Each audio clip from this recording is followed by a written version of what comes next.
Oh yeah. Now this is getting interesting.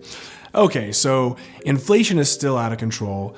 As a result, Wall Street's floundering and the Feds keep raising interest rates. On the back end, mortgage rates are now almost 5.5% on the 30-year. And well, it looks like all those crypto kids just lost half their bag. You know, it's almost like I've been saying this was going to happen for over a year, huh? Well, today I'm going to spend the majority of this video clarifying what's really going on versus what the media is portraying. Then I'm going to explain how this market is going to adjust and where you may fit into this equation. So without further ado, let's roll this intro and dig right in.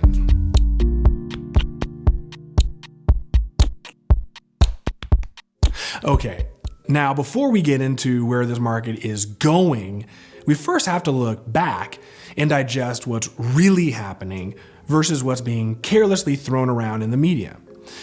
First up, our last month's sales. Last month, we sold exactly 2,800 homes. This was an 8% decrease in sales from March. Now here's the rub. The media is portraying the story that April sales were down 15% from April of last year. Now, this is 100% true, but last April was one of the most incredible sales months in Las Vegas history.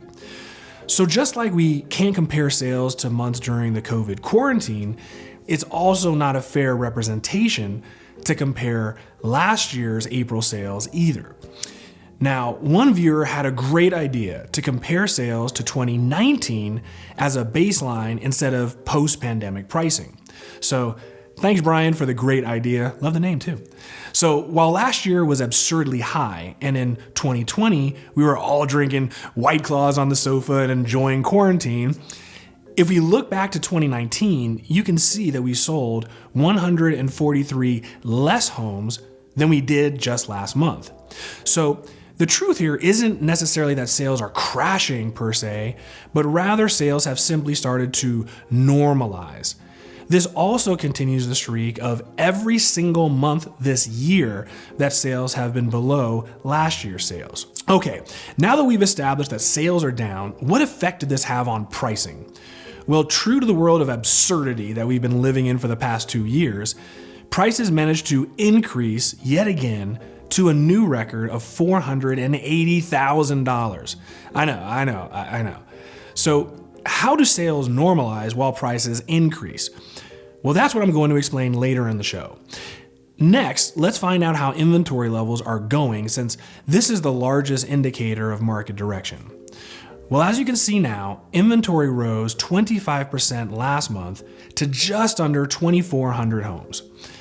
Okay, now this right here is the perfect analogy for media spin. When I just said inventory rose 25% in 1 month, you likely thought, holy hell, the market's about to crash. Normally that would actually be a true statement.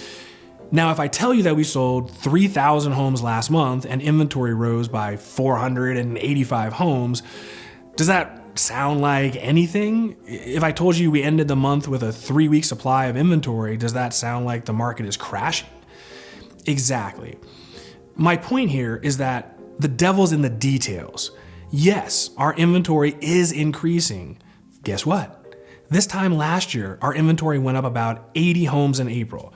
Last May, our inventory rose 17%.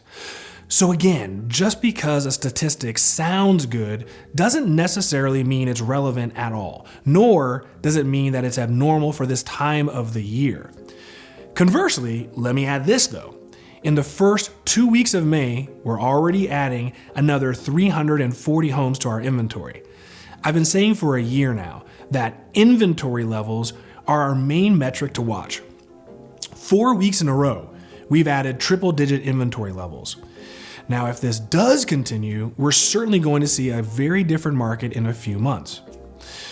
Okay, culminating all this data leads us to checking out housing absorption levels. Now, I started this metric a while back to determine how different price levels were performing.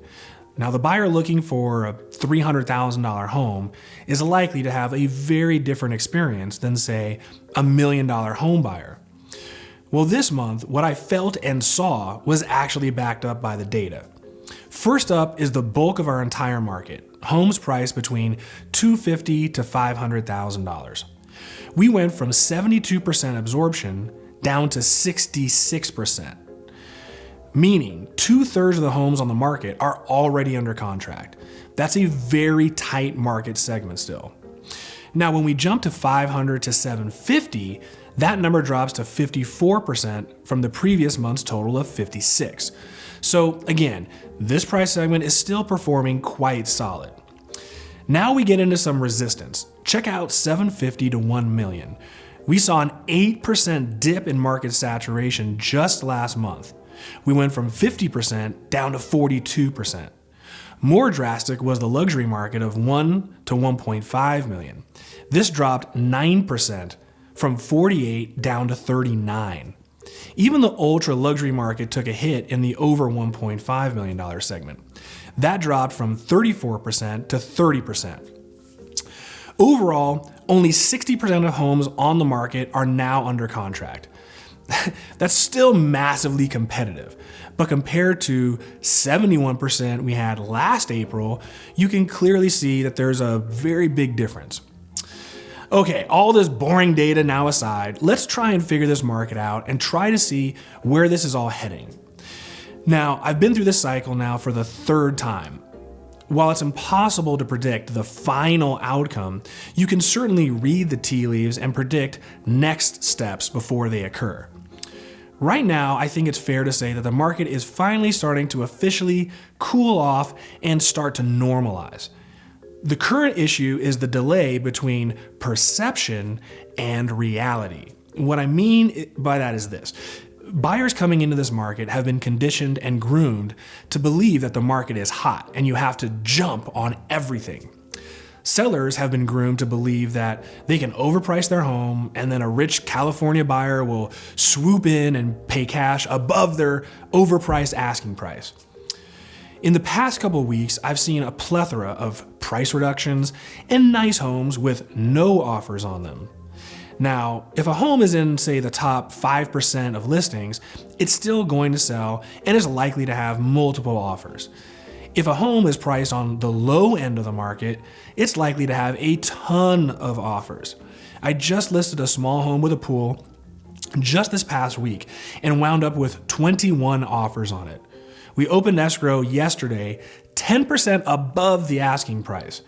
But it was very inexpensive and the demand at that price segment far exceeds supply.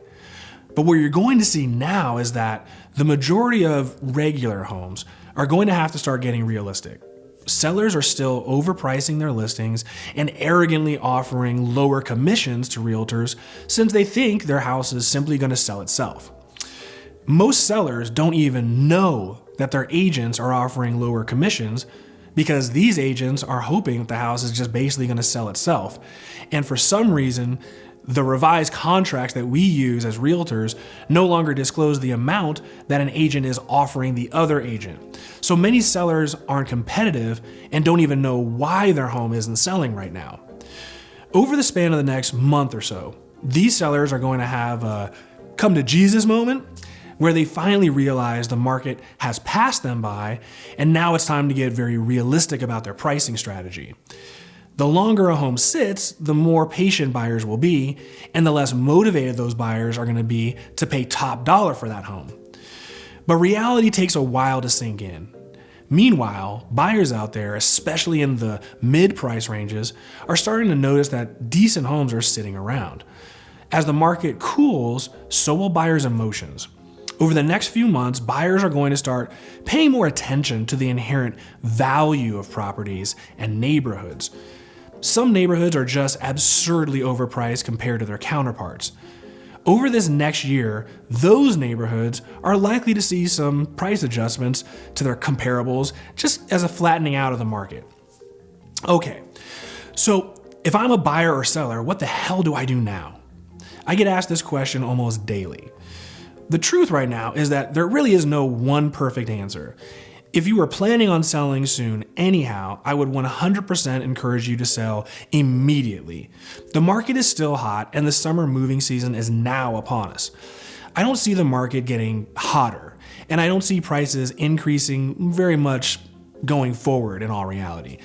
I'd hedge my bets and get out before assuming any more risk or giving buyers leverage to negotiate repair allowances or renegotiate after a bad appraisal.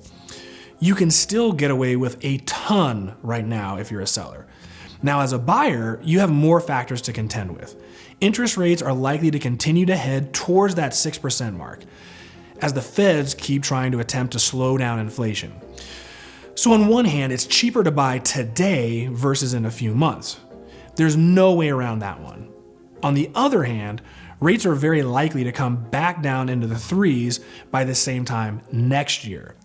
So you can purchase now and refi in a year, or you can simply wait this out and jump back in the moment rates come back down. It simply depends on your personal situation. It might not make sense to go another year without a tax deduction. I don't know, it's up to you. While I don't see prices increasing much from here, I also don't see any signs of a major crash or price decreases across the board.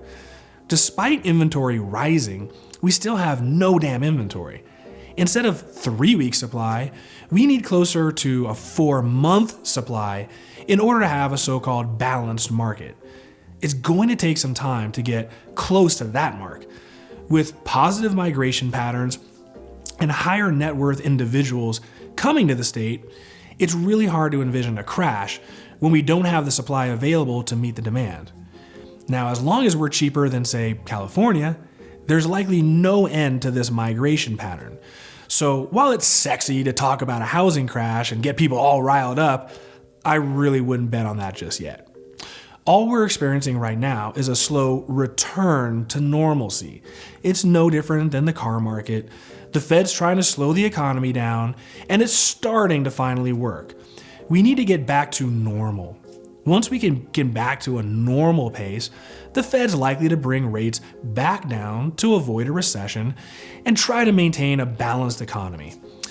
So while you can feel this slowdown, the party was never meant to last forever. In fact, the party lasted way too long in my opinion. Well, that's it for this month, guys. Please share this video, smash that subscribe button and like buttons for me. Thank you again for watching, and I'll see you guys all next month.